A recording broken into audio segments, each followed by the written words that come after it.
peu de peuples ont tant vu et ont tant survécu. Des déserts du Proche-Orient aux cités modernes du monde entier. Le peuple juif a été présent dans presque chaque chapitre de l'histoire humaine. Mais comment une culture si ancienne a-t-elle réussi à perdurer alors que presque toutes les civilisations de son temps ont disparu?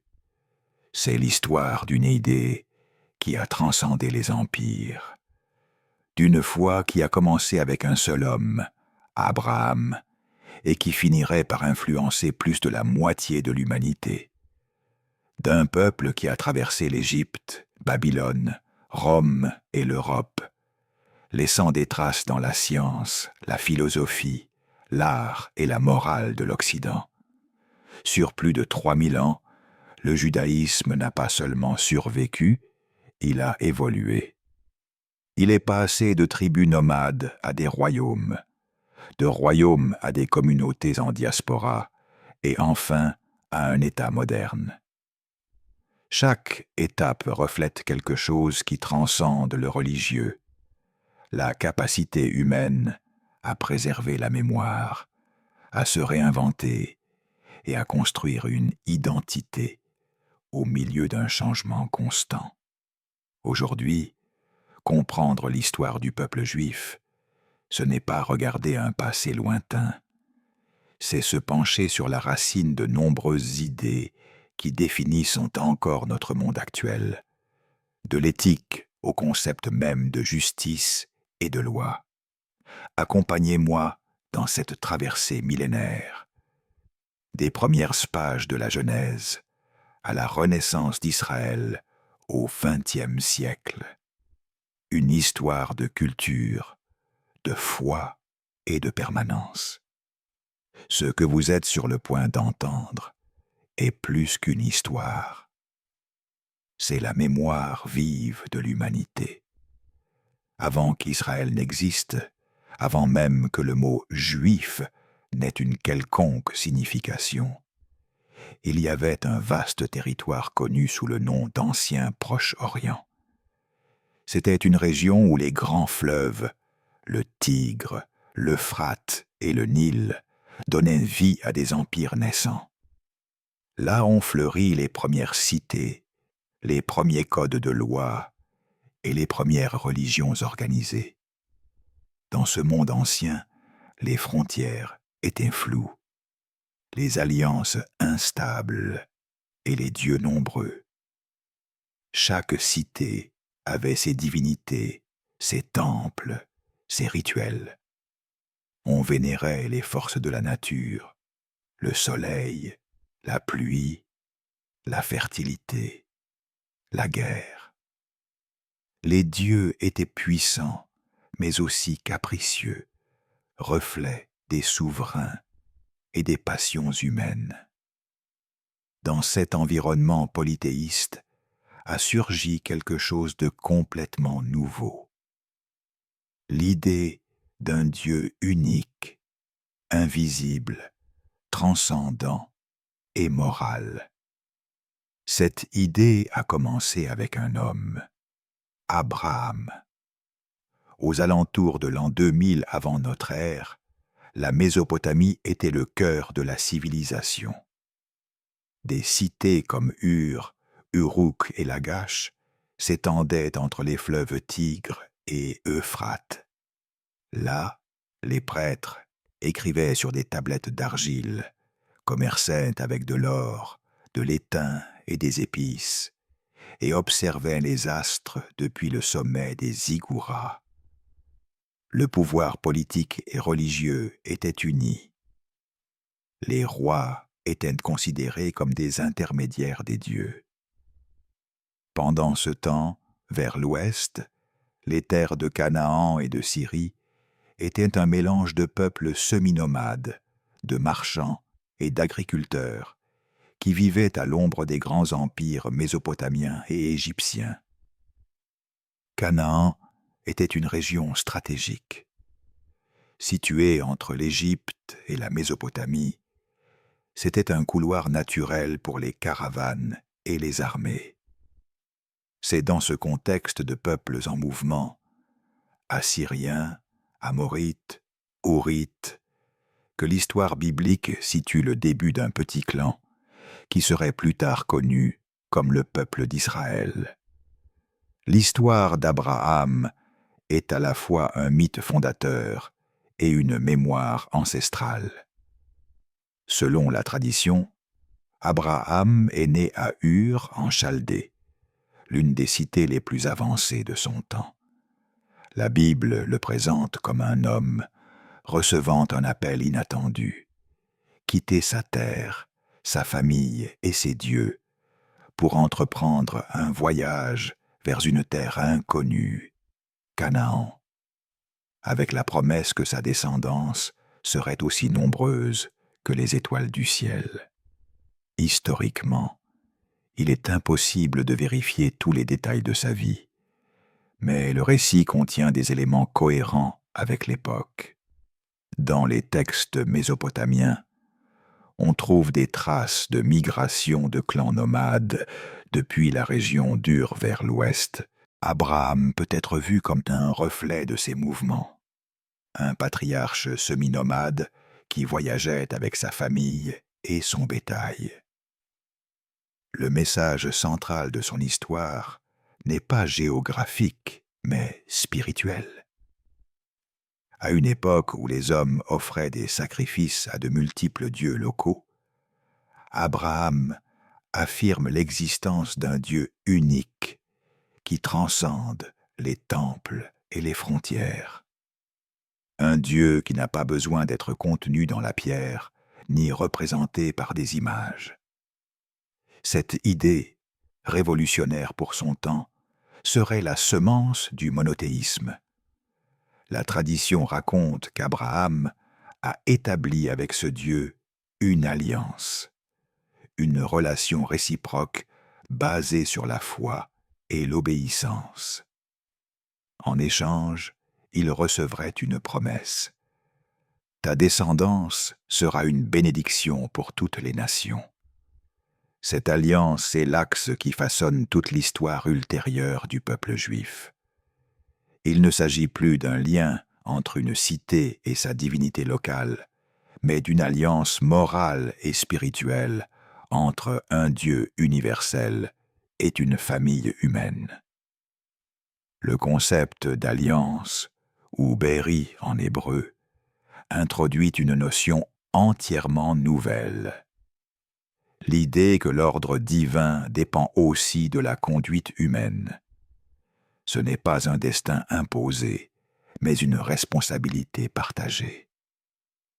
Abraham devient ainsi le modèle du croyant, quelqu'un prêt à faire confiance même sans voir, à obéir même sans comprendre. Dans les traditions religieuses ultérieures, juives, chrétiennes et islamiques, Abraham sera rappelé comme le père de la foi. Mais au-delà de la religion, sa figure symbolise le passage d'une spiritualité basée sur la magie et le pouvoir à une spiritualité fondée sur l'éthique et la conscience. Selon les récits anciens, Abraham a voyagé de la Mésopotamie vers Canaan, s'arrêtant dans des lieux qui deviendraient plus tard sacrés. Il vécut comme un berger nomade, érigeant des autels là où il campait. En temps de famine, il descendit en Égypte, comme le feraient des générations après lui, ses descendants. Archéologiquement, le Canaan de cette époque n'était pas un royaume unifié. Il était composé de petites cités-États gouvernées par des roitelets locaux. L'Égypte, de son côté, étendait son influence sur la région. Abraham et son clan, d'un point de vue historique, auraient été un groupe parmi tant d'autres de semi-nomades amorites. Mais dans le récit biblique, ce voyage acquiert un sens symbolique. Il représente la quête d'une terre promise. Cette idée, la promesse d'une terre et d'un destin, se répétera maintes et maintes fois dans l'histoire du peuple juif, devenant son moteur spirituel. Le récit d'Abraham présente également un conflit humain et familial. Sarah, son épouse, est stérile, et pour assurer une descendance, Abraham en a un fils avec Agar, sa servante égyptienne. Cet enfant est Ismaël, considéré par la tradition islamique comme l'ancêtre des peuples arabes. Des années plus tard, contre toute attente, Sarah donne naissance à Isaac, le fils de la promesse, par lequel se perpétuera la lignée israélite. Le fait que les deux fils, Ismaël et Isaac, deviennent les fondateurs symboliques de peuples distincts, souligne l'interconnexion historique et culturelle entre les Hébreux et leurs voisins sémites. L'un des moments les plus connus de l'histoire d'Abraham est ce que l'on appelle l'épreuve de la foi. L'ordre de sacrifier son fils Isaac. Le récit, dans son contexte historique, a un sens clair. Il marque le rejet des sacrifices humains, pratique courante dans les cultes cananéens et mésopotamiens. Dieu arrête le sacrifice au dernier moment, le remplaçant par un bélier. Le message est symbolique. La foi n'exige pas la destruction, mais la confiance. Ce changement moral, le passage du sacrifice humain au sacrifice symbolique, anticipe le type de spiritualité qui caractérisera plus tard le judaïsme. Un Dieu qui recherche la justice et la compassion, et non la violence rituelle. Après la mort d'Abraham, son fils Isaac hérite de la promesse. Il vit sur les mêmes territoires, confronté à des conflits pour l'eau et la terre. Son histoire est plus calme, mais elle remplit une fonction importante: maintenir vivante la lignée de l'alliance.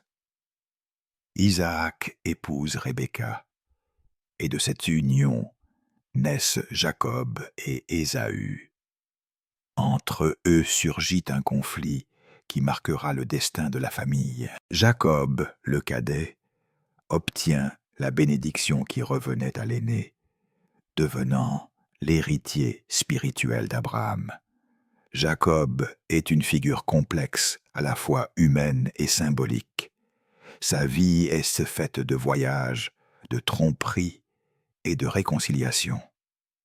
Selon le récit, après des années d'exil, il lutte une nuit entière avec un être mystérieux et reçoit un nouveau nom: Israël, qui signifie « celui qui lutte avec Dieu ».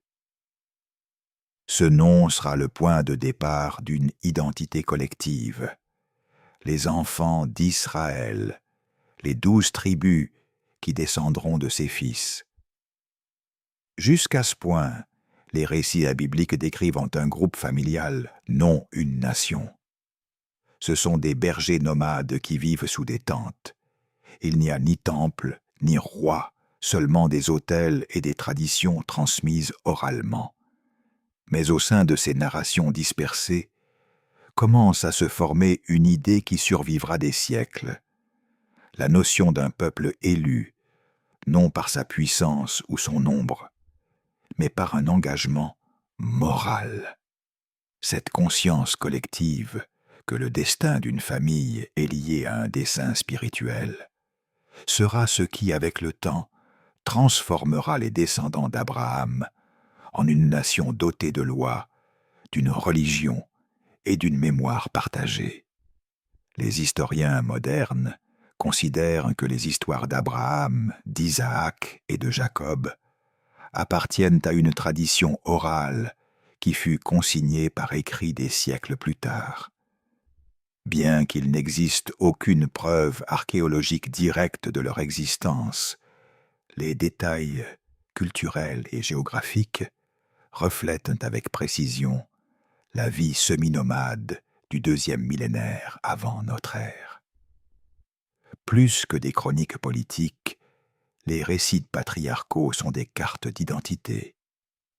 Ils ne cherchent pas à expliquer l'histoire d'un empire, mais l'origine d'une communauté qui se comprend elle-même à travers la foi et la mémoire. Dans les prochaines étapes de ce voyage, ce petit clan affrontera un nouveau chapitre décisif: la migration en Égypte, l'esclavage et la quête de liberté sous la conduite de Moïse. Mais pour l'instant, l'essentiel est posé. Un Dieu, une promesse et une famille qui entament son long chemin pour devenir un peuple. Tandis que le peuple hébreu s'avançait dans le désert du Sinaï, le souvenir de l'Égypte restait très présent. Ils avaient échappé à l'oppression, mais pas à la peur. La mer qui s'était ouverte devant eux semblait aussi un miroir leur rappelant ce qu'ils laissaient derrière eux: la terre fertile du Nil et les rêves de liberté qui devenaient désormais incertains sous le soleil brûlant. Moïse, qui avait été prince et berger, devait devenir quelque chose de plus, un médiateur entre un Dieu invisible et un peuple qui ne comprenait pas encore son destin. Sur le mont Sinaï, le récit atteint un point qui définit non seulement l'histoire du peuple hébreu, mais l'identité même du monothéisme. Là, selon la tradition, le Dieu qui avait parlé à Abraham et libéré son peuple du Pharaon révéla sa loi. L'épisode, décrit avec des tonnerres, du feu et une voix qui fit trembler la montagne, fut interprété comme une alliance renouvelée, non plus avec un seul homme ou une seule famille, mais avec toute une nation. Les 10 commandements représentèrent le cœur moral de cette alliance, établissant des principes universels. Tu ne tueras point, tu ne voleras point, qui transcendaient l'époque et le désert. Le pacte du Sinaï ne fut pas seulement religieux, il fut aussi social et politique. Il transforma un groupe d'esclaves en fuite, en un peuple doté d'une identité, de lois et d'un but. L'idée d'un peuple élu ne signifiait pas un privilège, mais une responsabilité. Au milieu de la poussière et des tentes du désert, naissait une communauté fondée sur la mémoire de l'oppression et la promesse de justice. Mais la traversée de l'Exode était loin d'être terminée.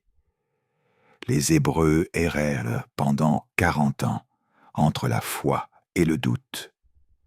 Chaque jour apportait son lot de défis: la faim, la soif, les affrontements avec les tribus voisines. Moïse, vieilli et fatigué, ne verrait la terre promise que de loin. À sa mort, le commandement passerait à Josué, qui guiderait le peuple vers Canaan. Avec la fin de l'Exode et le début de la conquête, le récit biblique entre dans une nouvelle phase, celle de l'établissement, des batailles, des juges et de la lutte pour maintenir vivante l'alliance. Mais au fond, tout revenait toujours à la même chose. Ce pacte scellé au Sinaï, entre un Dieu qui se disait unique et un peuple qui devait apprendre, à travers le temps et l'adversité, ce que signifiait réellement être libre. Après la mort de Moïse et l'entrée des Hébreux dans la terre promise sous le commandement de Josué, le récit biblique entre dans une période de transition pleine de contrastes, le temps des juges. C'était une ère sans roi, sans pouvoir centralisé. les tribus d'Israël, descendantes des fils de Jacob, s'organisaient de manière autonome, dispersées sur une terre qu'elles ne contrôlaient pas encore entièrement. Le livre des Juges décrit un cycle constant. Le peuple tombait dans l'idolâtrie, était opprimé par des peuples voisins, puis criait à l'aide. Alors surgissait un chef, un juge, choisi non pour sa lignée mais pour son charisme. Sous sa conduite, le peuple se libérait, connaissait un temps de paix, puis retombait dans le même schéma. C'était une époque marquée par l'oscillation entre la foi et l'oubli. Parmi ses chefs, Déborah se distingue, une figure singulière de tout le récit antique. Prophétesse et stratège, elle est décrite assise sous un palmier, rendant la justice et dirigeant la résistance contre les Cananéens. Un autre personnage emblématique est Samson, rappelé autant pour sa force démesurée que pour son destin tragique. Sa vie symbolise la tension entre le don divin et la faiblesse humaine. Consacré à Dieu dès sa naissance, il fut juge pendant 20 ans et combattit les Philistins avec un mélange d'héroïsme et de démesure. Son histoire se termine cependant par sa capture et son sacrifice final. Avec lui s'éteint une époque où le pouvoir individuel pouvait encore sauver le peuple, mais où se révélait aussi la fragilité d'un leadership basé uniquement sur la force. Le dernier des juges, Samuel, marquerait le tournant vers une nouvelle forme de gouvernement. Né d'une mère stérile et consacré dès son enfance au service du tabernacle, il fut reconnu très jeune comme prophète. À un moment où les tribus étaient fragmentées et les ennemis, en particulier les Philistins, de plus en plus puissants, Samuel devint la figure spirituelle et morale du peuple. Cependant, la pression sociale et militaire poussa les Israélites à demander quelque chose d'inédit. « Nous voulons un roi pour nous juger, comme toutes les nations. » Cette demande marqua la fin de la période tribale. Jusqu'alors, l'idée d'avoir un monarque était vue avec méfiance. Samuel mit en garde contre les risques, les impôts, les guerres, la servitude. Mais le désir de stabilité fut plus fort. Ainsi, sur ordre divin, Samuel oignit Saül, un homme de la tribu de Benjamin, comme premier roi d'Israël. Le règne de Saül commença avec espoir. Sous son commandement, les tribus réussirent à s'unir temporairement. Mais bientôt, les tensions entre l'obéissance à Dieu et l'exercice du pouvoir humain se manifestèrent. Saül désobéit aux ordres prophétiques et perdit peu à peu la faveur divine. Samuel le confronta et déclara que son règne était rejeté. À sa place, Dieu choisirait un jeune berger de Bethléem, David, fils de Jessé. La figure de David devint l'axe du récit biblique et le modèle idéal du monarque israélite. D'abord musicien apaisant l'esprit tourmenté de Saül, il acquit la célébrité en battant le géant philistin Goliath. Cet acte représentait une victoire non seulement militaire, mais aussi spirituelle. La foi et l'intelligence pouvaient vaincre la force brute. Cependant, l'ascension de David suscita la jalousie du roi. S'ensuivit une longue persécution jusqu'à ce que Saül meure au combat, ouvrant la voie à un nouveau leadership. Avec David, le peuple hébreu cessa d'être une confédération de tribus dispersées pour devenir un royaume unifié. Il établit sa capitale à Jérusalem, une cité jusqu'alors neutre, et en fit le centre politique et religieux d'Israël. Le transfert de l'Arche d'Alliance à Jérusalem fut un acte lourd de sens, un symbole que Dieu habitait au milieu de son peuple. Cependant, la vie de David fut aussi marquée par des contradictions. Il fut guerrier et poète, stratège et pécheur.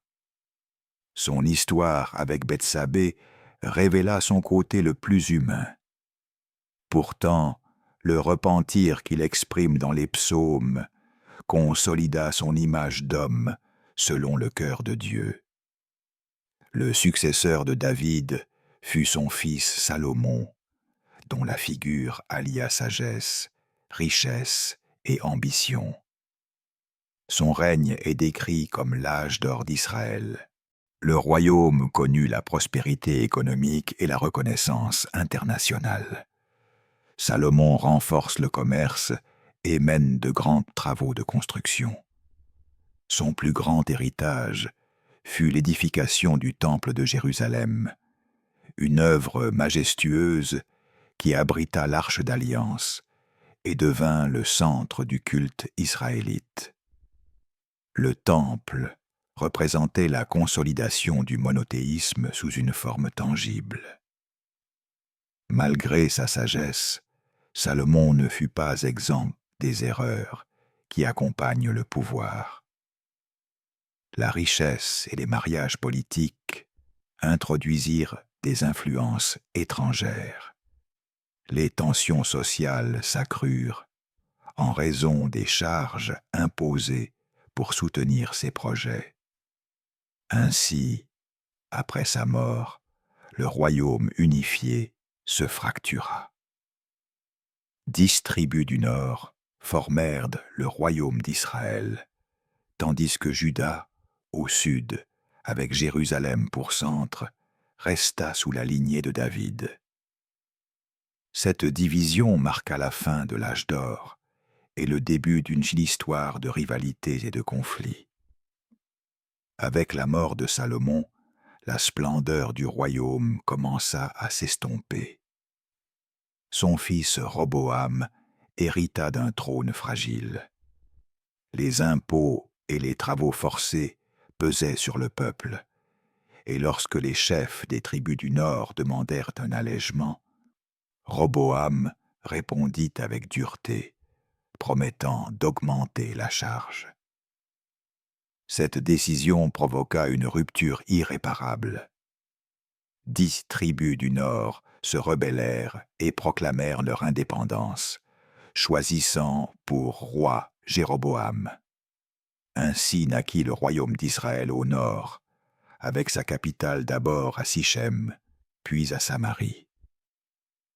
Au sud demeura le royaume de Juda, plus petit, mais doté d'un symbole de légitimité que nul autre ne pouvait revendiquer: Jérusalem. Cette division ne fut pas seulement politique, mais aussi spirituelle. Jéroboam, craignant que ses sujets ne continuent de se rendre à Jérusalem pour le culte, établit des sanctuaires alternatifs à Béthel et à Dan, y plaçant des veaux d'or. Ce fut une tentative de maintenir l'unité politique au détriment de la pureté religieuse. Dès lors, les prophètes commencèrent à élever leur voix contre l'idolâtrie et l'injustice. Au cours des siècles suivants, Israël et Juda vécurent dans un équilibre instable. Le royaume d'Israël, plus grand et plus prospère, connut une succession de dynasties brèves et de coups d'État. Juda, plus conservateur, maintint la dynastie de David. Tous deux firent face à la menace constante des grands empires voisins. C'est dans ce contexte que surgirent les grands prophètes. Des hommes comme Élie, Élisée, Amos et Osée au nord, et Isaïe, Michée et Jérémie au sud, devinrent en les consciences morales de leur peuple. Ils n'étaient pas des courtisans, mais des voix qui rappelaient l'alliance du Sinaï. Au milieu des guerres et de la corruption, ils dénoncèrent l'abandon des pauvres et la manipulation de la foi. Élie, l'un des plus mémorables, défia ouvertement le roi Achab et son épouse Jézabel, qui avaient introduit le culte du dieu phénicien Baal. Pendant ce temps, les empires voisins s'étendaient. La Syrie, sous des rois comme Téglat-Phalasar III, mit fin à l'indépendance d'Israël. En l'an 722 avant notre ère, Samarie fut conquise et sa population déportée. Les 10 tribus du nord disparurent de l'histoire. Seul Juda survécut, un petit royaume accroché à sa foi. La chute d'Israël fut perçue par les prophètes comme une punition, mais aussi comme un avertissement. À Juda, le message d'Isaïe fut clair. La survie ne dépendait pas des alliances politiques, mais de la fidélité au pacte. L'émergence de Babylone porta le coup de grâce. En 586 avant notre ère, les troupes de Nabuchodonosor, 2 assiégèrent Jérusalem, détruisirent le temple et déportèrent une grande partie de la population en Mésopotamie. Cet événement marqua la fin de la période monarchique et le début d'un nouveau chapitre, l'exil. Mais avant d'en arriver là, la mémoire du temps des juges et des premiers rois laissa une empreinte indélébile. C'est au cours de ces siècles que s'est forgée l'identité nationale et spirituelle d'Israël.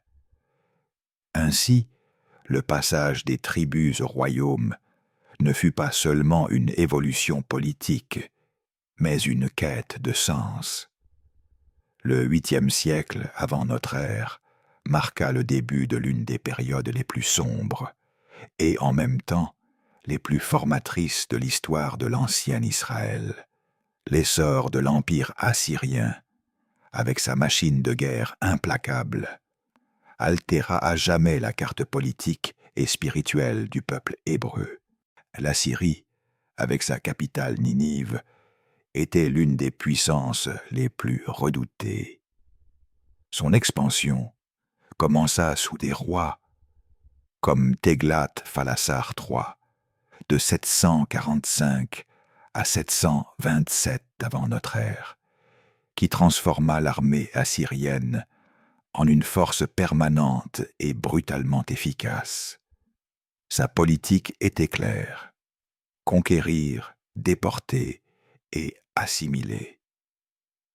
Dans ce contexte, le royaume d'Israël était divisé.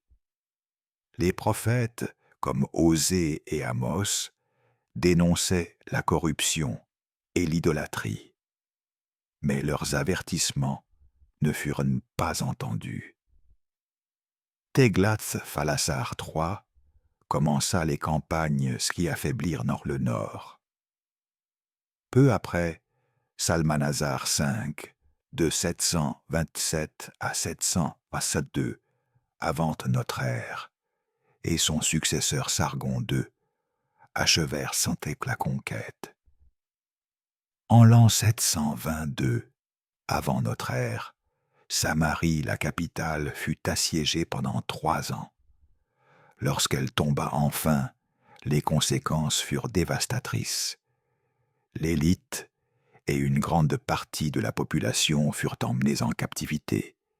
Ainsi, les 10 tribus perdues disparurent du registre historique. Au sud, le royaume de Juda observait ces événements avec effroi. Jérusalem était encore debout. Mais Juda n'était pas à l'abri des mêmes problèmes qui avaient causé la ruine du nord. Sous le règne d'Ézéchias, la Syrie lança une campagne pour soumettre Juda. Le roi Sennachérib assiégea Jérusalem en l'an 701 avant notre ère. La Bible décrit comment le prophète Isaïe encouragea Ézéchias à ne pas se rendre. Selon le récit, l'armée assyrienne fut mystérieusement décimée pendant la nuit. D'un point de vue historique, il est possible qu'une épidémie ait contraint les Assyriens à battre en retraite. Quoi qu'il en soit, Jérusalem fut sauvée. Mais la menace assyrienne ne fut pas éternelle. Au 7e siècle avant notre ère, une nouvelle puissance émergea. Babylone. Sous la direction de Nabopolassar et de son fils Nabuchodonosor II, les Babyloniens prirent Ninive en 612 avant notre ère.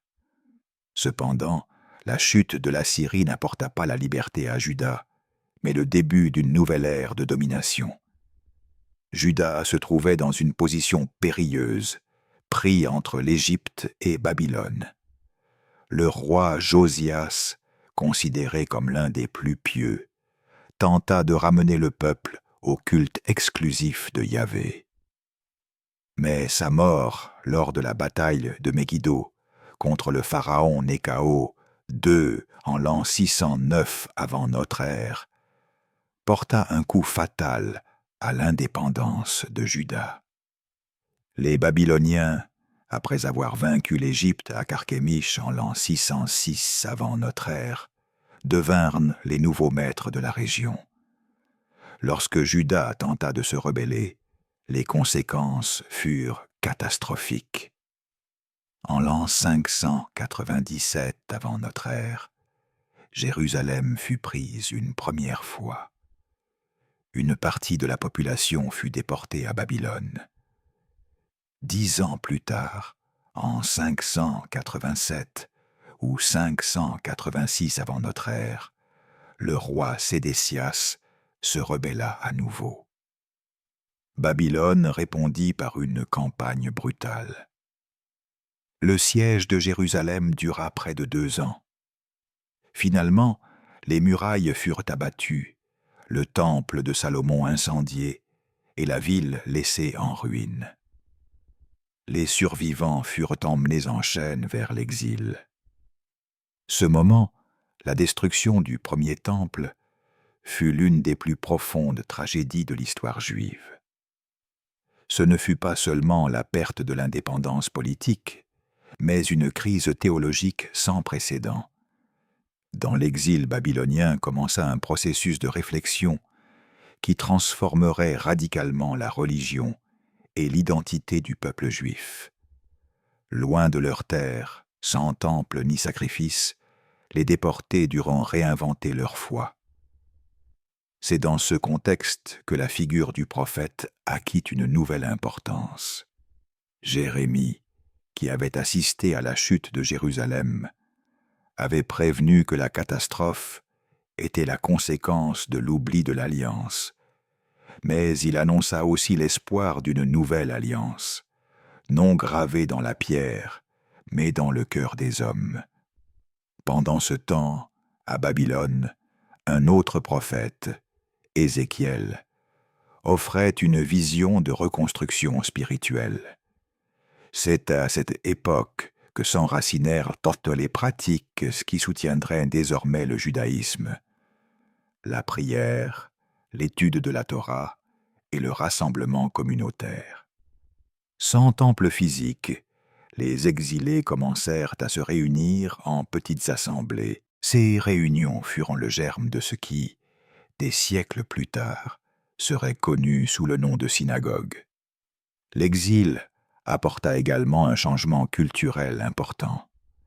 À Babylone, les Juifs entrèrent en contact avec une civilisation avancée. L'identité juive, loin de disparaître, se renforça face à la perte. La mémoire du temple détruit devint le centre de leur spiritualité, et l'espoir du retour à Sion commença à prendre forme.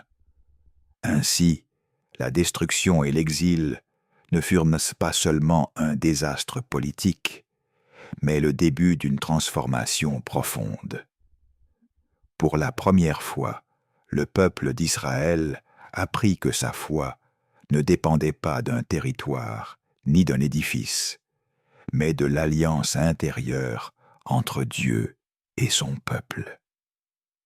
C'était la naissance du judaïsme dans sa forme la plus durable, une religion de mémoire, de parole et d'espoir. L'exil à Babylone fut un moment d'épreuve et de transformation.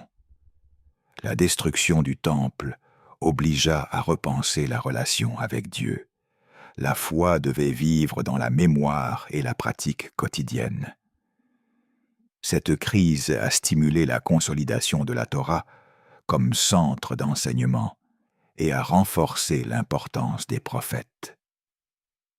Au milieu de l'adversité, les exilés ont commencé à s'organiser en communauté autour de la lecture des Écritures. Ces réunions, qui deviendront plus tard les synagogues, ont permis de maintenir l'identité religieuse et culturelle.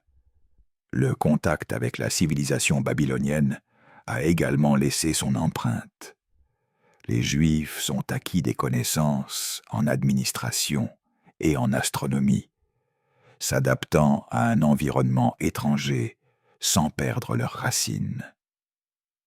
Bien que l'exil ait été une expérience de douleur, il a aussi semé les graines de la résilience. La mémoire du temple détruit et l'espoir du retour à Sion sont devenus des symboles durables. Cette période a enseigné que la véritable force du peuple juif ne résidait pas dans les rois, mais dans l'alliance avec Dieu et la cohésion de la communauté, des principes qui les accompagneraient au fil des siècles. Après des décennies d'exil à Babylone, un tournant inattendu a changé le destin du peuple juif. En l'an 539 avant notre ère, Cyrus II, le grand roi perse, a conquis Babylone et a promulgué un décret surprenant. Il a permis aux Juifs de retourner à Jérusalem et de reconstruire le temple détruit. Cet acte, bien que faisant partie d'une politique impériale plus large, a été interprété par les Juifs comme une intervention providentielle. Le retour ne fut ni instantané, ni uniforme. Beaucoup de Juifs choisirent de rester à Babylone, tandis que d'autres entreprirent le difficile voyage vers Jérusalem, où ils trouvèrent une cité en ruine. La reconstruction commença sous la direction de chefs comme Zorobabel et Josué. Le second temple, achevé vers 516 avant notre ère, était plus modeste que celui de Salomon, mais son importance symbolique était immense. Il représentait la continuité de la foi et la réaffirmation de l'alliance avec Dieu. Les réformes religieuses de cette époque furent également fondamentales. Esdras, un scribe, et Néhémie, un gouverneur, encouragèrent la lecture publique de la Torah et l'observance stricte de la loi. Leur travail a consolidé une communauté basée sur la parole écrite. Cependant, la stabilité du second temple ne signifiait pas l'isolement. Jérusalem et la Judée se trouvaient désormais au sein du vaste empire perse, contraintes de payer des tributs. Cet équilibre fut rompu avec l'arrivée d'Alexandre le Grand au IVe siècle avant notre ère.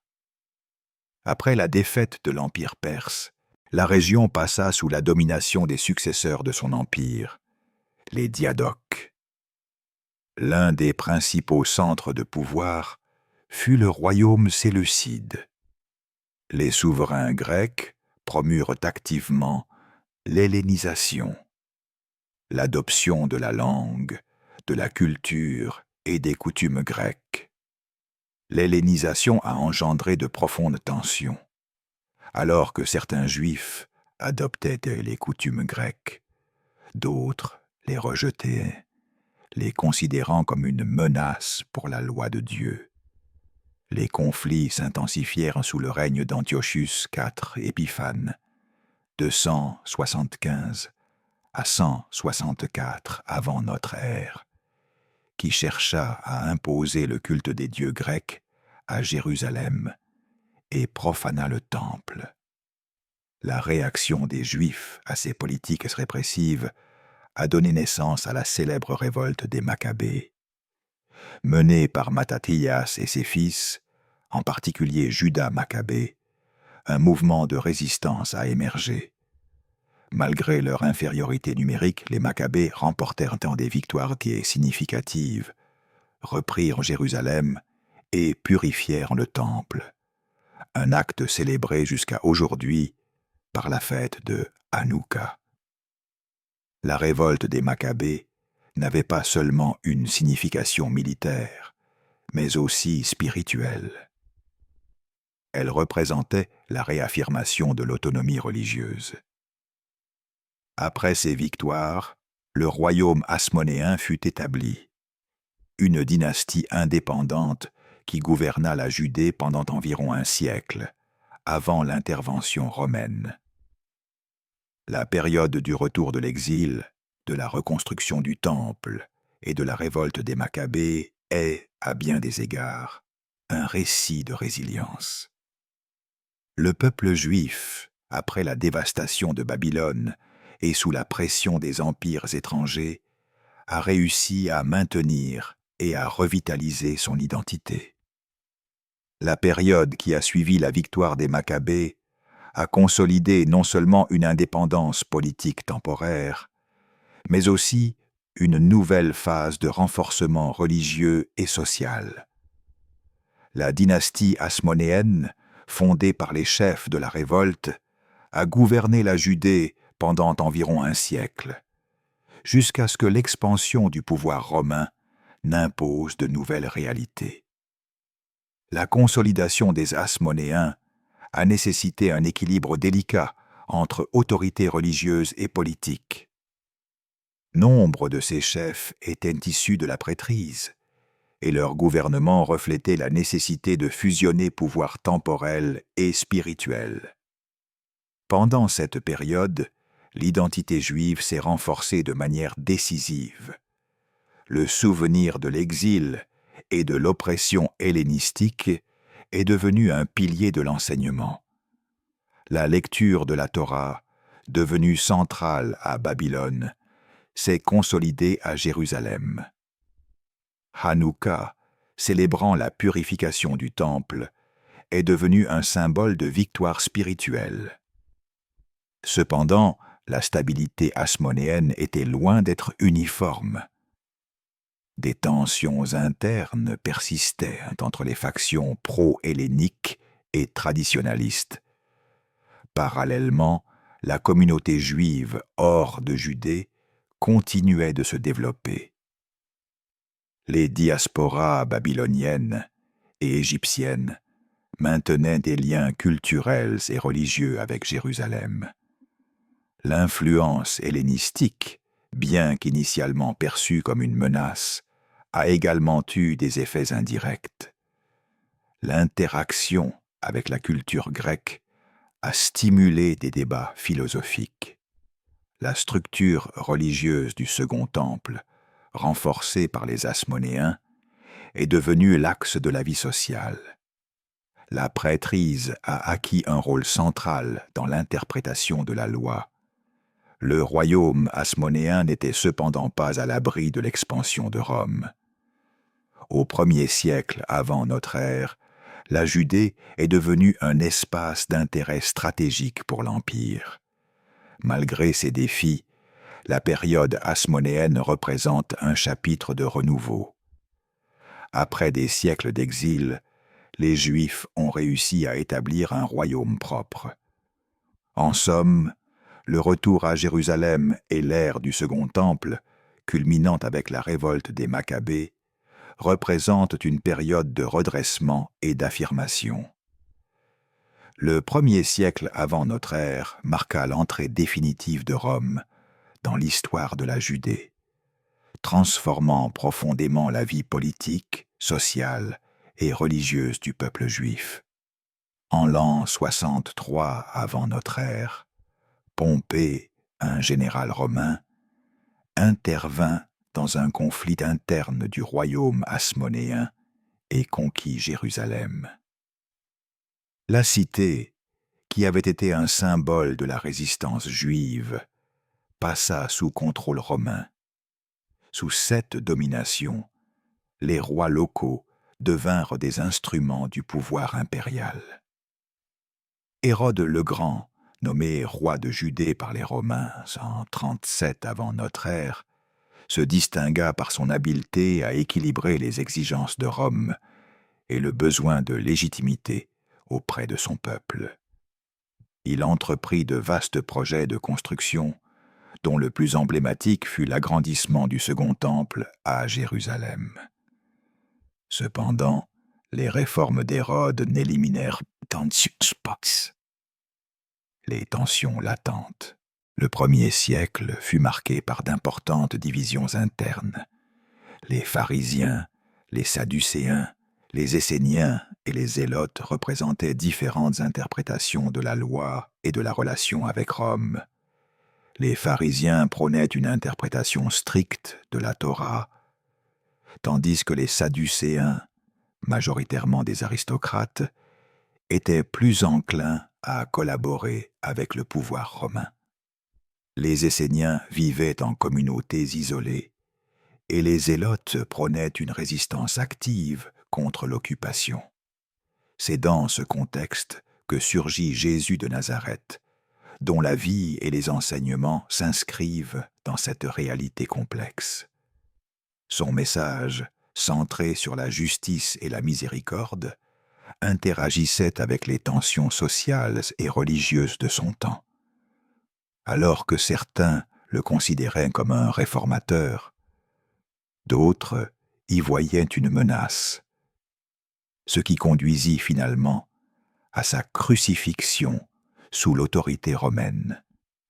Sa figure et ses enseignements n'ont pas seulement influencé l'histoire du christianisme, mais ont aussi reflété le dynamisme d'un judaïsme en pleine transformation. Le 1er siècle de domination romaine fut également marqué par une friction croissante entre la population juive et les autorités impériales. Les impôts, l'ingérence dans les affaires religieuses et la perception de profanation du temple alimentèrent un mécontentement grandissant. Ce malaise culmina avec la grande révolte juive qui débuta en 66 de notre ère. Après plusieurs années de combats, les armées romaines assiégèrent Jérusalem et en l'an 70, sous le commandement de Titus, elles détruisirent le Second Temple, laissant un vide spirituel et social aux conséquences profondes. La chute du Temple marqua un tournant. Pendant des siècles, il avait été le centre de la vie religieuse. Sa destruction obligea les Juifs à réorganiser leur foi. La figure du prêtre cessa d'être centrale, et l'attention se porta sur la Torah, la prière et l'enseignement. Ce changement marqua l'émergence du judaïsme rabbinique basé sur l'interprétation de la loi. Les rabbins commencèrent à codifier les enseignements et les traditions orales qui garantiraient la continuité de l'identité juive. Mais la résistance ne prit pas fin. En 132 de notre ère, une nouvelle rébellion éclata, menée par Simon bar Kokhba. Cette insurrection visait à rétablir un État indépendant, mais elle se heurta à une réponse brutale de l'Empire. Après 3 ans de conflit, la révolte fut écrasée. Jérusalem fut à nouveau détruite, et une grande partie de la population fut tuée ou déplacée.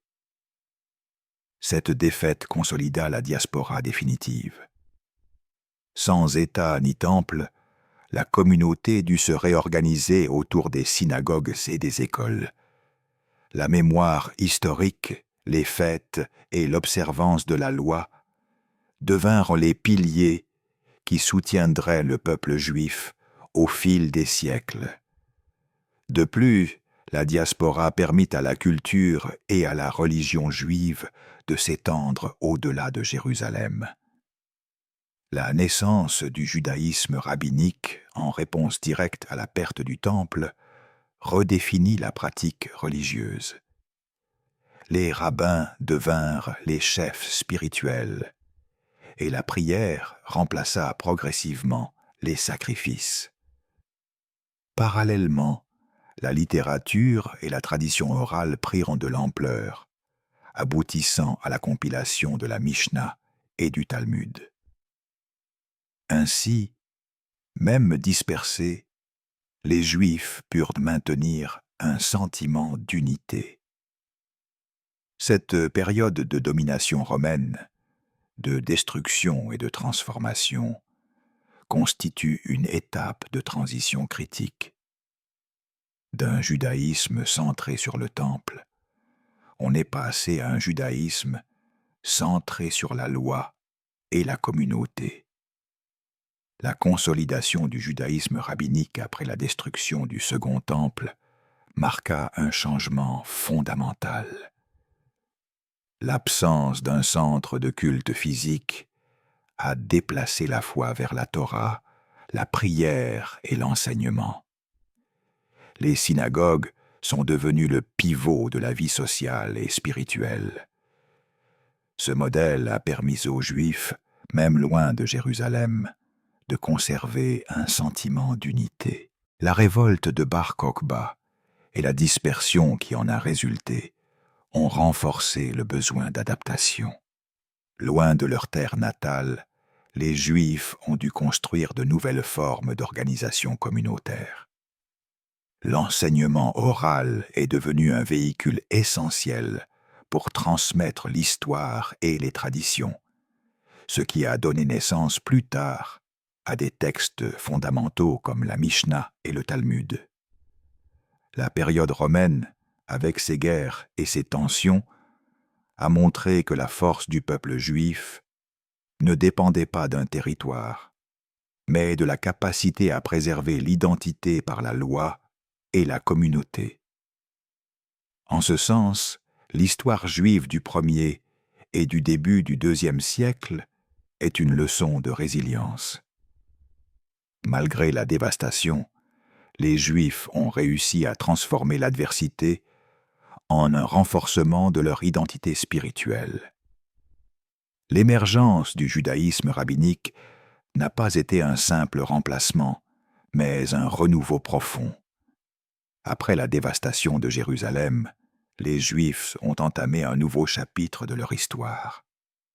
La diaspora, une période marquée par la dispersion géographique et la transformation religieuse. La perte de la terre ancestrale et du temple a obligé la communauté à redéfinir son identité. Au cours des siècles suivants, les communautés juives se sont étendues à travers l'Empire romain et au-delà. Babylone, qui avait été un refuge après la destruction du premier temple, est redevenue un centre vital. Là, les familles et les écoles se sont organisées autour d'académies d'études et de synagogues. En Égypte, notamment à Alexandrie, les Juifs se sont intégrés dans une cité cosmopolite. L'Europe a également accueilli des communautés de la diaspora. De la péninsule ibérique au nord de la France et de l'Allemagne, les Juifs ont établi des communautés qui, bien que dispersées, conservaient un sentiment d'identité commun. La Torah, qui avait déjà gagné en importance, est devenue l'axe de l'existence juive. Pendant cette période, l'émergence du Talmud a constitué un jalon fondamental. Le Talmud, composé de la Mishnah et de la Guémara, a consolidé des siècles d'enseignement oral. Cette œuvre monumentale a non seulement préservé la loi, mais a aussi fourni un cadre pour affronter les défis de la dispersion. La vie en diaspora a également impliqué une adaptation à des contextes divers. Les Juifs ont dû interagir avec différents empires. Dans chacun de ces environnements, la communauté a trouvé des moyens de préserver son identité. Les synagogues sont devenues des centres de cohésion. Les rabbins y ont assumé un rôle aux multiples facettes, chefs spirituels, juges, enseignants. Cette structure a permis à la communauté de conserver une continuité culturelle pendant des siècles. Parallèlement, les pratiques religieuses se sont adaptées. La prière et l'étude sont devenues centrales. Les fêtes ont acquis une signification renouvelée, devenant des rappels tangibles de l'histoire du peuple juif. La période de la diaspora est donc un témoignage de la résilience du peuple juif. La communauté a appris à vivre sans centre politique ou religieux, créant des réseaux de soutien et préservant son identité par la loi et l'enseignement. Après la dispersion initiale, la diaspora juive s'est consolidée en un phénomène durable. Les communautés se sont multipliées et adaptées à des contextes très divers, de la Mésopotamie à l'Europe médiévale. La vie juive s'est organisée autour d'institutions qui assuraient la cohésion. Synagogues, académies, organisations communautaires. À Babylone, les académies rabbiniques jouaient un rôle central. Les rabbins guidaient les communautés dans l'interprétation de la Torah. Le Talmud de Babylone s'est développé dans ce contexte, systématisant des siècles de débats. En Égypte, à Alexandrie, la communauté juive vivait dans un environnement cosmopolite, ce qui l'a obligée à négocier constamment son identité. La langue grecque est devenue un véhicule de communication, comme en témoigne la traduction de la Torah en grec, la Septante. L'Europe a commencé à accueillir des communautés juives à mesure que l'Empire romain s'étendait. Elles arrivèrent dans la péninsule ibérique, en France, en Allemagne. Ces communautés, bien que petites, conservaient une identité forte, grâce à la centralité de la Torah. La naissance du Talmud, tant celui de Jérusalem que celui de Babylone, fut cruciale. Ces œuvres compilaient non seulement la loi, mais aussi des commentaires et des récits, consolidant un cadre de référence commun. La Mishnah, codifiée vers l'an 200 de notre ère, recueillait la tradition orale. La diaspora a également posé des défis importants. Les Juifs ont dû faire face à des persécutions et à des restrictions. Ces pressions ont obligé les communautés à s'organiser internes, avec des conseils et des systèmes de justice propres. La solidarité entre les communautés était fondamentale. L'identité juive s'est également maintenue grâce à la langue et à l'éducation. L'hébreu a été conservé comme langue liturgique, tandis que les langues locales étaient adoptées pour la vie quotidienne. La vie économique des communautés a également joué un rôle dans la survie. Les Juifs se sont souvent spécialisés dans le commerce, l'artisanat et la banque, ce qui leur a permis de développer des réseaux de coopération. Au fil du temps, la diaspora a consolidé l'idée que l'identité juive ne dépendait pas d'un temple ni d'un territoire, mais de la pratique religieuse, de la loi et de la communauté. Pendant le Moyen Âge, l'histoire juive s'est déroulée dans deux contextes très différents.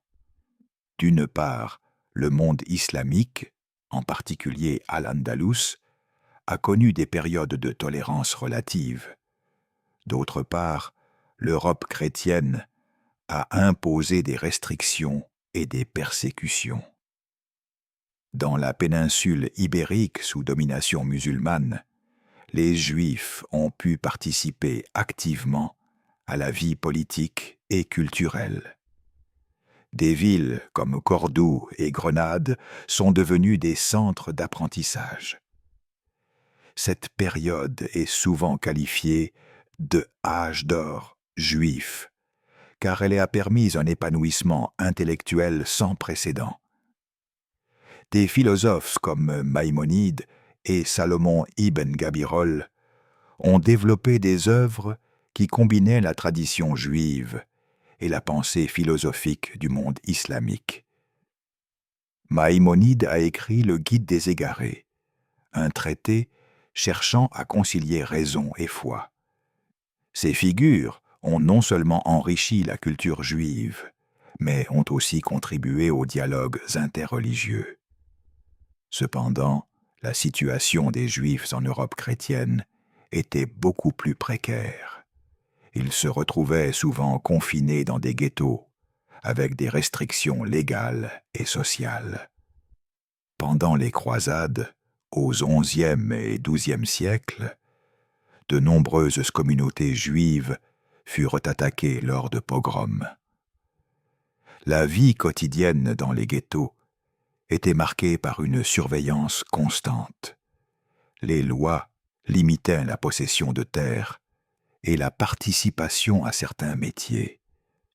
Les conversions forcées furent également un phénomène tragique et récurrent.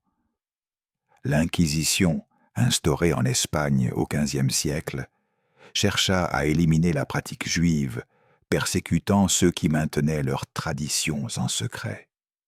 La fin du Moyen Âge fut marquée par un événement majeur, l'expulsion des Juifs d'Espagne en 1492.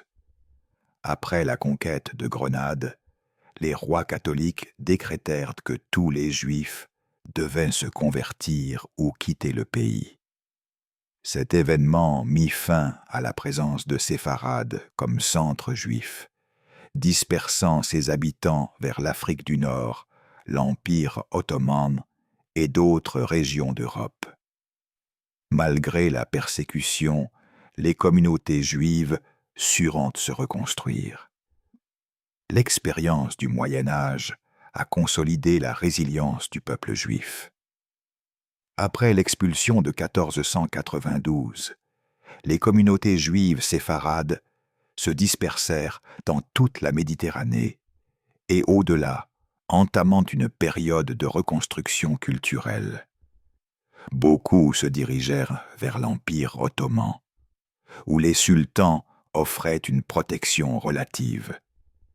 Des villes comme Istanbul, Salonique et Damas devinrent des centres de vie juive séfarade. Là, les exilés purent préserver leur langue, le ladino et leurs traditions. L'Empire ottoman accorda une autonomie significative. Les Juifs se gouvernaient eux-mêmes sous l'autorité de leurs chefs communautaires. Pendant ce temps, en Europe occidentale et centrale, les Juifs faisaient face à des restrictions bien plus sévères. Dans des endroits comme l'Allemagne et la Pologne, les communautés s'établirent dans des ghettos, mais parvinrent à maintenir une vie religieuse et culturelle intense. Les XVIe et XVIIe siècles furent également des périodes de production culturelle et intellectuelle remarquables. La presse juive, apparue au XVe siècle, permit la diffusion massive de textes religieux. Malgré ces réalisations, l'époque moderne fut aussi marquée par des épisodes de persécution. Des pogroms et des restrictions légales restèrent une menace constante. Parallèlement, de nouveaux courants de pensée émergèrent au sein du judaïsme. La tradition rabbinique se consolida comme l'autorité principale. Aux époques modernes, le judaïsme séfarade et ashkénaze développèrent des pratiques culturelles distinctes. Le commerce joua un rôle clé dans la consolidation de la diaspora. Les Juifs agirent souvent comme intermédiaires commerciaux, développant des réseaux de contacts. À la fin des XVIIe et XVIIIe siècles, la diaspora juive avait atteint une dispersion mondiale considérable, mais la cohésion interne restait forte.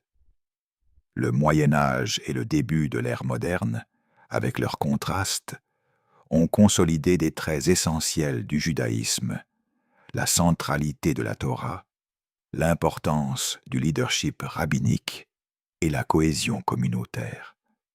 La modernité a représenté un changement profond dans l'histoire juive, marquant le passage de communautés fermées à des sociétés plus ouvertes. Ce processus a été profondément influencé par la Réforme et les Lumières. Les Lumières, avec leur accent sur la raison et les droits individuels, ont offert aux Juifs la possibilité de participer à la vie intellectuelle et culturelle au-delà des limites de la communauté traditionnelle. En France, après la Révolution de 1789, les Juifs ont connu l'émancipation, un processus qui leur a accordé des droits civils équivalents à ceux des autres citoyens.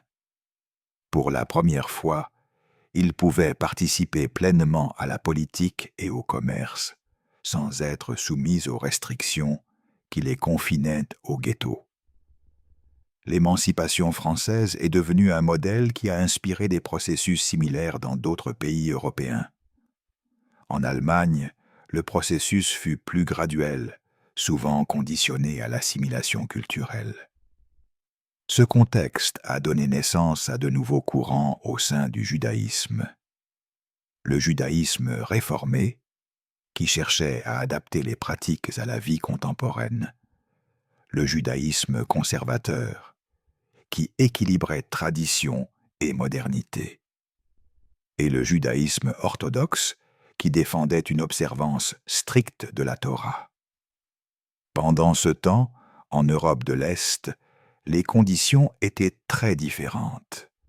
Dans l'Empire russe et en Pologne, les Juifs vivaient principalement dans le territoire de résidence. L'émancipation tardive et les restrictions légales ont initialement limité les possibilités d'intégration. Le XIXe siècle a également vu l'expansion des communautés juives vers l'Amérique, où l'émigration a offert de nouvelles opportunités. Aux États-Unis, les Juifs ont commencé à s'intégrer dans la vie urbaine et les professions libérales. L'impact de la modernité s'est également reflété dans l'économie et les arts. Les Juifs ont commencé à occuper des postes de premier plan dans le commerce, la banque et la science. L'éducation est devenue un pilier fondamental. L'enseignement des sciences et des arts a été encouragé aux côtés de l'éducation religieuse traditionnelle. Les changements religieux et culturels ont été accompagnés de débats internes importants. L'émergence du judaïsme réformé cherchait à assouplir les rituels, tandis que le judaïsme orthodoxe restait un bastion de l'observance stricte. Sur le plan social, l'émancipation a permis aux Juifs d'occuper des espaces auparavant inaccessibles. Cependant, ces opportunités s'accompagnaient de défis. Il fallait surmonter les préjugés et un antisémitisme résiduel. La modernité fut donc une période de transformation complexe pour le peuple juif. Les XVIIIe et XIXe siècles ont consolidé la possibilité d'une pleine participation à la vie sociale, tout en exigeant de nouvelles formes d'organisation communautaire. Après les premiers changements liés à l'émancipation, le XIXe et le début du XXe siècle sont devenus une période d'expansion et de transformation. D'une part, l'intégration offrait des possibilités sans précédent. D'autre part, l'antisémitisme persistant représentait un défi constant. En Europe occidentale, les Juifs ont accédé à des postes de premier plan dans le commerce et la science, s'intégrant dans les réseaux académiques et artistiques. Cependant, cette intégration a parfois généré des tensions internes, les communautés devant trouver un équilibre entre participation à la société et préservation des traditions. Pendant ce temps, en Europe de l'Est, la situation était plus compliquée. Dans des pays comme la Pologne et la Russie, les communautés juives vivaient dans un contexte de restrictions et de violences récurrentes. Les pogroms, incluant pillages et meurtres, étaient des épisodes fréquents. Malgré ces adversités, ces communautés ont réussi à maintenir des structures sociales et éducatives solides. Les yeshivot, écoles d'études talmudiques, sont devenus des centres d'apprentissage. L'émergence de mouvements idéologiques et politiques a également transformé la vie juive. Le sionisme, porté par des figures comme Theodor Herzl, a commencé à plaider pour la nécessité d'un foyer national juif en réponse à des siècles de persécution. Ce mouvement a non seulement offert une vision de retour à la terre ancestrale, mais a aussi mobilisé les communautés dispersées autour d'objectifs communs. Parallèlement, des mouvements socialistes et travaillistes ont vu le jour. En Amérique, l'émigration juive, en particulier d'Europe de l'Est, a transformé la composition des communautés. Les villes nord-américaines sont devenues des centres dynamiques d'activités économiques et culturelles. Aux États-Unis, la liberté religieuse et l'absence de restrictions ont permis un niveau d'intégration et de prospérité qui contrastait avec l'expérience européenne. L'éducation et la culture sont restés les piliers de la vie juive. Les écoles ont encouragé un enseignement à la fois laïque et religieux. La presse et la littérature juive ont prospéré. Le judaïsme réformé, conservateur et orthodoxe, a continué de s'adapter. Le judaïsme réformé a promu des changements liturgiques, tandis que le judaïsme orthodoxe a renforcé l'observance stricte. L'économie a joué un rôle crucial dans la consolidation de la modernité juive. Les Juifs se sont distingués dans le commerce et la banque. Cependant, les progrès n'ont pas éliminé l'antisémitisme. Les tensions entre assimilation et préservation culturelle furent une constante. Pendant cette période, les Juifs sont également participés activement aux arts, aux sciences et à la politique. Le XIXe et le début du XXe siècle ont ainsi jeté les bases de la communauté juive contemporaine. La fin du XIXe et les premières années du XXe siècle ont marqué une période de profonde tension pour les communautés juives d'Europe. L'antisémitisme moderne, alimenté par des préjugés traditionnels et de nouvelles idéologies nationalistes, a engendré des crises qui ont transformé la vie juive et donné naissance à des mouvements d'autodéfense et, surtout, au sionisme politique. En Europe de l'Est, les pogroms sont devenus un phénomène récurrent. Dans l'Empire russe, les communautés juives ont été victimes de violences organisées, ce qui a forcé beaucoup à émigrer. Ces attaques ont non seulement causé des souffrances immédiates, mais ont aussi provoqué une crise d'identité. Parallèlement, l'Europe occidentale était confrontée à des formes plus subtiles d'antisémitisme. L'affaire Dreyfus en France, à la fin du XIXe siècle, a révélé la persistance des préjugés. Alfred Dreyfus, un officier juif, fut faussement accusé de trahison dans un procès entaché d'antisémitisme. L'affaire a non seulement affecté Dreyfus, mais a aussi éveillé une conscience collective sur la vulnérabilité des Juifs. C'est dans ce contexte qu'est apparu le sionisme politique, un mouvement visant à la création d'un foyer national juif en Palestine. Theodor Herzl, un journaliste austro-hongrois, en est devenu la figure centrale. Il soutenait que seule la création d'un État propre pourrait assurer la sécurité du peuple juif. En 1897, Herzl a organisé le premier congrès sioniste à Bâle, en Suisse, où l'Organisation sioniste mondiale a été officiellement créée. À partir de ce moment, le sionisme s'est structuré comme un projet politique et social d'envergure internationale. Les premières vagues d'immigration, connues sous le nom d'Aliyot, ont amené des milliers de Juifs en Palestine, où ils ont fondé des kibbutzim et des villages agricoles. Ces migrations répondaient non seulement à une impulsion idéologique, mais aussi à la nécessité d'échapper à la violence. L'Empire ottoman, qui gouvernait alors la Palestine, a autorisé une certaine implantation juive, bien qu'avec des restrictions. Le rôle des puissances européennes fut déterminant. Pendant la Première Guerre mondiale, le soutien britannique au projet sioniste s'est concrétisé par la déclaration Balfour de 1917, dans laquelle le gouvernement britannique exprimait son soutien à l'établissement d'un foyer national pour le peuple juif en Palestine. Cette déclaration a représenté un soutien politique important.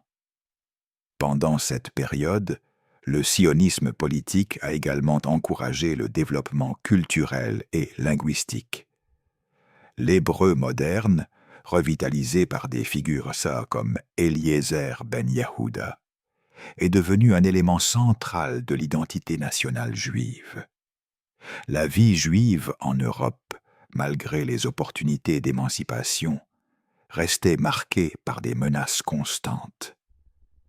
La combinaison de pogroms et de crises économiques a engendré un flux continu d'émigration vers la Palestine et l'Amérique. De plus, la modernisation en Europe a contribué à diversifier le profil de la communauté juive. Intellectuels, professionnels et ouvriers ont participé au projet sioniste. Après la déclaration Balfour, la décennie de 1920 marqua une période de consolidation de la communauté juive en Palestine. L'arrivée d'immigrants, principalement d'Europe de l'Est, apporta non seulement une population, mais aussi des connaissances et un fort engagement idéologique. Cette étape fut décisive pour la formation de communautés autosuffisantes.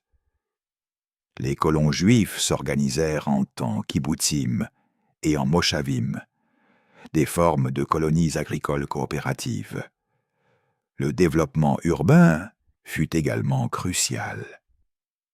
Des villes comme Tel Aviv, fondées en 1909, commencèrent à se développer comme des centres de commerce et de culture. Tel Aviv devint un symbole du renouveau juif moderne. L'éducation fut un autre pilier central. Des écoles furent créées, enseignant en hébreu et combinant éducation religieuse et laïque. La revitalisation de l'hébreu comme langue vivante fut une réussite culturelle et politique d'une importance capitale. Le développement culturel et politique progressa également. Des institutions politiques juives et des associations de travailleurs furent créées. Cependant, ce processus ne fut pas sans conflit. L'immigration juive créa des frictions avec la population arabe locale. La concurrence pour les terres agricoles entraîna des affrontements. Le rôle britannique durant le mandat de Palestine, de 1920 à 1948, fut complexe. D'une part, le soutien formel à l'idée d'un foyer national juif, offrait un appui international. D'autre part, les autorités britanniques devaient équilibrer les demandes de la population arabe, ce qui entraîna des restrictions à l'immigration juive. Pendant ces années, la communauté juive de Palestine développa également ses propres structures de défense, comme la Haganah, qui deviendrait plus tard la base des forces de défense israéliennes. Les décennies de 1930 et 1940 apportèrent de nouveaux défis. La persécution des Juifs en Europe s'intensifia avec l'arrivée au pouvoir des nazis, ce qui entraîna une augmentation significative de l'émigration vers la Palestine. En résumé, la période comprise entre les pogroms d'Europe de l'Est et la déclaration Balfour fut décisive. Les migrations, le développement de colonies, la revitalisation culturelle et la création d'institutions politiques et de défense ont jeté les bases de ce qui allait devenir l'État d'Israël. L'Holocauste constitue l'un des épisodes les plus sombres et les plus dévastateurs de l'histoire moderne. La combinaison d'une idéologie raciste, d'une propagande de masse et du pouvoir de l'État nazi a permis la mise en œuvre d'un système de persécution et d'extermination sans précédent, visant à l'élimination totale des Juifs d'Europe.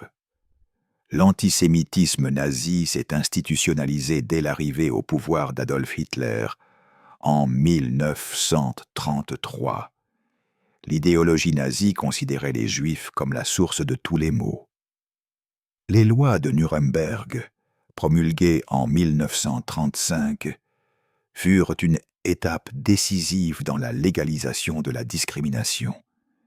Elles privèrent les Juifs de leur citoyenneté allemande et interdirent les mariages entre Juifs et Ariens. De plus, une propagande massive les déshumanisait. À mesure que le régime nazi étendait son emprise, des politiques de ségrégation plus sévères furent mises en place. Les Juifs furent contraints de vivre dans des ghettos, des quartiers fermés, où les conditions de vie étaient extrêmes. Des ghettos emblématiques comme ceux de Varsovie ou de Łódź devinrent des lieux de souffrance, mais aussi de résilience et de résistance. Parallèlement, le régime nazi développa un système de déportation massive vers des camps de concentration et d'extermination. L'objectif était d'éliminer physiquement la population juive par le travail forcé, la faim et les meurtres systématiques. Des camps comme Auschwitz, Treblinka et Sobibor devinrent des centres industriels de la mort. La logistique du génocide comprenait le transport en train, la sélection des victimes et l'exécution dans des chambres à gaz. Auschwitz, l'un des camps les plus tristement célèbres, est devenu le symbole de la Shoah. On estime que plus d'1 million de personnes, principalement des Juifs, y ont été assassinés. La Shoah a également laissé un héritage profond en termes de mémoire historique et d'éthique. La magnitude du génocide a forcé le monde à s'interroger sur la responsabilité et les droits de l'homme. Les procès de Nuremberg, qui se sont tenus après la Seconde Guerre mondiale, visaient à juger les dirigeants nazis et à établir des précédents juridiques internationaux pour les crimes contre l'humanité. Pendant la guerre, la réaction internationale face à l'Holocauste fut limitée. La libération des camps, entre 1944 et 1945, permit aux survivants de témoigner de l'ampleur de la destruction. L'expérience de l'Holocauste eut également de profondes implications pour l'identité juive et le projet sioniste. La tragédie renforça la conviction de la nécessité d'un foyer sûr. La migration vers la Palestine s'accéléra après la guerre, préparant le terrain à la création de l'État d'Israël en 1948. Après la libération des camps de concentration entre 1944 et 1945, la situation des survivants juifs était extraordinairement complexe. Beaucoup arrivèrent dans les territoires libérés avec un mélange de soulagement et de dévastation. Les camps de personnes déplacées devinrent des centres provisoires pour les réfugiés. Les organisations juives internationales jouèrent un rôle crucial en fournissant de l'aide. L'une des priorités immédiates fut la recherche des membres de la famille et la reconstruction des communautés. La migration vers la Palestine devint un objectif central pour de nombreux survivants. Pendant la guerre, le projet sioniste avait déjà pris de l'ampleur, et après l'Holocauste, la nécessité d'un refuge sûr devint encore plus urgente. L'immigration, connue sous le nom d'Aliyah Bet, se faisait souvent clandestinement, en raison des restrictions britanniques. Malgré les obstacles, des milliers de survivants réussirent à atteindre le territoire. L'arrivée des survivants eut un impact non seulement démographique, mais aussi culturel et psychologique. Les expériences partagées de souffrance et de résistance renforcèrent la cohésion communautaire. Parallèlement, la tragédie de l'Holocauste influença la politique internationale. L'Organisation des Nations Unies, créée après la guerre, devint un forum clé pour discuter de l'avenir de la Palestine. La déclaration de l'ONU de 1947, qui proposait la partition de la Palestine en un État juif et un État arabe, fut une étape décisive. Le processus de migration ne fut pas sans difficulté. Les infrastructures limitées, les conflits avec la population arabe locale et les restrictions britanniques représentaient des défis constants. L'Holocauste laissa également un héritage profond en termes d'identité. Des musées, des archives et des mémoriaux furent créés. La reconstruction culturelle et éducative fut une priorité pour les survivants.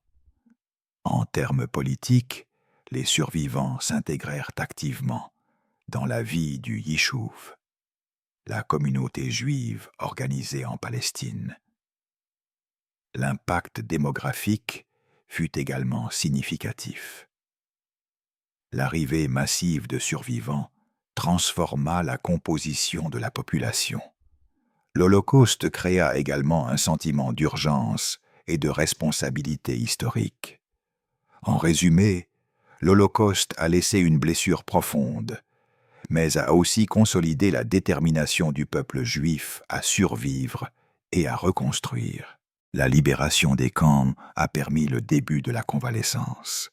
La migration vers la Palestine a offert un refuge et l'intégration des survivants a renforcé la communauté. Cette étape a préparé la voie à la création de l'État d'Israël en 1948. Après l'Holocauste et la fin de la Seconde Guerre mondiale, le Proche-Orient était à un tournant. Des milliers de survivants juifs cherchaient un lieu sûr. La Palestine, sous mandat britannique depuis 1920, devint leur principale destination. La fin du mandat britannique fut précipitée par de multiples facteurs. L'ONU, nouvellement créée, proposa un plan de partition en 1947, recommandant la création de deux États, l'un juif et l'autre arabe, avec Jérusalem sous administration internationale. Cette proposition suscita l'espoir dans la communauté juive et le rejet de la part de la population arabe. Le plan de partition fut accepté, puis la plupart des dirigeants sionistes. Cependant, l'acceptation du plan n'empêcha pas la violence. Des groupes arabes locaux déclenchèrent des affrontements. Le 14 mai 1948, David Ben-Gourion, chef du mouvement sioniste, proclama l'indépendance de l'État d'Israël. Cet acte historique marqua l'aboutissement de décennies de migration et de construction politique. La déclaration d'indépendance fut accueillie avec enthousiasme. La guerre d'indépendance, qui éclata immédiatement après, mit à l'épreuve la résilience de la communauté juive. Les États arabes voisins envahirent le territoire. La population juive, bien qu'en infériorité numérique, organisa une défense efficace. Le sens historique et symbolique du retour à la terre ancestrale est profond. Pour les Juifs, ce moment représenta l'aboutissement d'une histoire millénaire de dispersion et de persécution. La naissance d'Israël eut également des implications géopolitiques importantes. La communauté internationale reconnut la nécessité historique d'un État juif. L'immigration massive après l'indépendance consolida la diversité de la population israélienne. Des Juifs d'Europe, mais aussi du Moyen-Orient et d'Afrique du Nord, arrivèrent. La fondation d'Israël impliqua également un processus de transformation culturelle. L'hébreu fut revitalisé, des écoles et des universités furent créées. La guerre d'indépendance et les années qui suivirent consolidèrent les institutions fondamentales de l'État. De plus, le retour en Israël eut un impact profond sur l'identité juive mondiale. Le retour et la fondation de l'État marquèrent également un changement dans le récit historique juif. Après des siècles de dispersion, la communauté juive put enfin consolider un projet collectif basé sur l'autodétermination. La naissance de l'État d'Israël en 1948 représente un moment culminant de l'histoire du peuple juif. Après la libération de l'Holocauste, des millions de Juifs s'étaient retrouvés sans foyer. L'arrivée en Palestine, un projet politique et social soigneusement construit depuis des décennies, offrait enfin la possibilité d'une reconstruction. La fin du mandat britannique et l'approbation du plan de partition de l'ONU en 1947 ont fourni le cadre juridique et politique. La déclaration d'indépendance du 14 mai 1948, menée par David Ben-Gourion, a symbolisé non seulement l'aboutissement d'un projet politique, mais aussi la concrétisation d'une aspiration historique. La guerre d'indépendance qui a suivi a mis à l'épreuve la résilience de la communauté.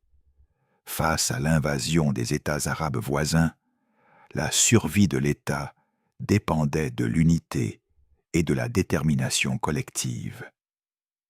La victoire, malgré l'adversité, a consolidé l'existence d'Israël. Le retour à la terre ancestrale a une profonde signification symbolique.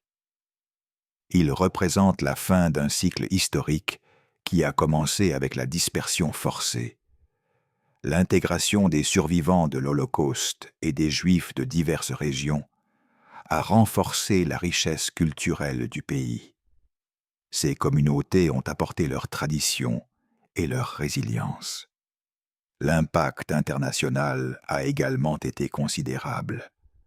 La création de l'État juif reflétait la reconnaissance de la nécessité historique d'un foyer sûr. Le retour en Israël et la fondation de l'État n'ont pas seulement résolu la crise immédiate des réfugiés, mais ont aussi jeté les bases d'un projet qui se poursuit aujourd'hui. En fin de compte, la création de l'État d'Israël représente la matérialisation d'une histoire de résilience. Depuis les patriarches, en passant par les royaumes d'Israël et de Juda, les exils, la diaspora, les persécutions, jusqu'à la tragédie de l'Holocauste, le peuple juif a maintenu une continuité historique qui culmine avec son retour sur la terre ancestrale. Au cours de cette histoire, nous avons parcouru des siècles d'expériences qui définissent le peuple juif. Depuis les patriarches et la traversée du désert, en passant par la formation de royaumes et de temples, les exils et la diaspora, jusqu'à la tragédie de l'Holocauste et la renaissance sur la terre ancestrale, avec la création de l'État d'Israël.